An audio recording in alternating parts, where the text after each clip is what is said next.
बिस्मिल्लाहिर्रहमानिर्रहीम अस्सलाम वालेकुम। आज मैं बनाऊंगी होममेड बर्गर बन्स जो कि बहुत ही सॉफ्ट बनते हैं और बिल्कुल इसे हम बेकरी स्टाइल में बनाएंगे और जायके में भी लाजवाब बनेंगे। तो चलें स्टार्ट करते हैं अपनी इस मज़ेदार और यमी सी बेकरी वाली रेसिपी को। तो हम सबसे पहले बर्गर बन्स की डो बनाएंगे, जिसके लिए 1 कप नीम गर्म पानी में 2 टीस्पून ड्राई ईस्ट ऐड करेंगे। 1 टेबलस्पून इसमें चीनी डालेंगे, मिक्स करेंगे और एक्टिवेट होने के लिए एक साइड पर रख देंगे। और अब एक बॉल में 2 कप मैदा ऐड करेंगे और इसमें 2 चुटकी नमक डालेंगे। नमक हस्बे ज़रूरत है, अगर आप स्किप करना चाहें तो स्किप भी कर सकते हैं। 1 टेबलस्पून कुकिंग ऑयल ऐड करेंगे और इसके बाद इसमें यीस्ट वाला पानी जो कि हमने एक्टिवेट होने के लिए रखा हुआ था वो इसमें डाल देंगे। और ये इसके ऊपर बबल्स बने हैं और यही इसके जो बबल्स हैं इसके एक्टिवेट होने की निशानी है। अगर यीस्ट वाले पानी में बबल्स नहीं बनते तो रेसिपी ख़राब हो सकती है। और अब इस पानी को जो है थोड़ा थोड़ा करके मैदे में ऐड करते जाएंगे और बिल्कुल हल्के हाथों से इसे मिक्सिंग करते जाएंगे।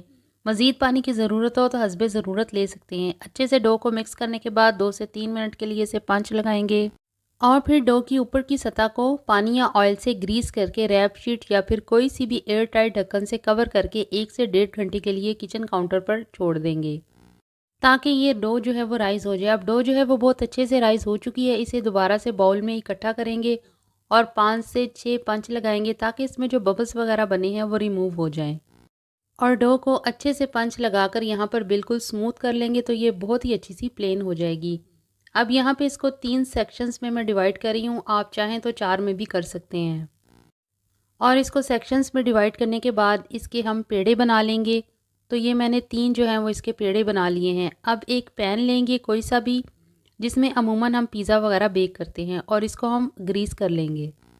पैन को अच्छे से ग्रीस करने के बाद इसमें जो हमने पेड़े बना के रखे हुए थे वो इसके ऊपर हम रख देंगे पैन पर। और पैन पर पेड़े सेट करने के बाद एक फेंटे हुए अंडे में थोड़ा सा जर्दा रंग मिक्स करके इसे अच्छे से फेंट कर हम किसी भी ब्रश या चम्मच की मदद से बंस के ऊपर अप्लाई कर देंगे। और फिर हस्बे ज़रूरत सफ़ेद तिल छिड़क देंगे। वैसे ये सफ़ेद तिल जो है वो ऑप्शनल है, अगर आप डालना चाहें तो डाल दें, नहीं तो स्किप कर सकते हैं। अब ये जो पेड़े हैं इनको हम किसी भी दस्तरखान से कवर करके तकरीबन 15 से 20 मिनट के लिए किचन काउंटर पर ही छोड़ देंगे, ताकि ये फिर से राइज़ हो जाएं। तो यहाँ तकरीबन 20 मिनट बाद हमारे जो बन्स हैं वो बहुत अच्छे से राइज़ हो चुके हैं।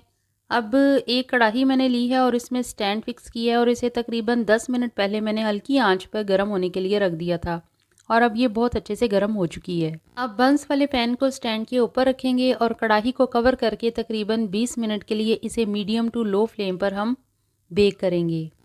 तो तकरीबन 20 मिनट हो चुके हैं। अपने बर्गर बन्स को जो है वो चेक कर लेते हैं। तो ये माशाल्लाह से बहुत अच्छे जो हैं वो बेक हो चुके हैं। कलर भी इनका बहुत अच्छा सा आ गया है। अब यहाँ पर आप चाहें तो इनके ऊपर ऑयल या बटर लगा कर इनको ग्रीस कर सकते हैं। तो हमारे होममेड बर्गर बन्स बहुत ही यमी बने हैं और बहुत ही सॉफ्ट बने हैं। ज़रूर बनाइएगा और बच्चों को लंच बॉक्स में ज़रूर बना के दीजिएगा, बहुत पसंद आएंगे उन्हें।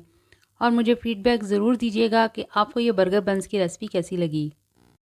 तो इसको वैसे ही कट कीजिए जैसे हम बर्गर बन्स को अमूमन कट करते हैं जब वो बेकरी से आते हैं हमारे पास। तो ये देख लें आप कितने ये सॉफ्ट बने हैं। अब हम इसे सेंटर से इसकी कटिंग करेंगे और इसमें आप अपनी मर्ज़ी की फिलिंग रख सकते हैं, यानी कि शामी कबाब वगैरह, आलू की आप टिक्की भी रख सकते हैं और इसमें केचप और मायोनीज़ लगाकर बच्चों को लंच बॉक्स में दें। बहुत ही यमी बनते हैं ये। रेसिपी पसंद आए लाइक कीजिए, शेयर कीजिए, चैनल को ज़रूर सब्सक्राइब कीजिएगा। वीडियो पसंद आए तो लाइक और शेयर करना मत भूलिएगा। मिलते हैं नेक्स्ट वीडियो में नेक्स्ट एक्सपेरिमेंट। टिल देन अल्लाह हाफिज़।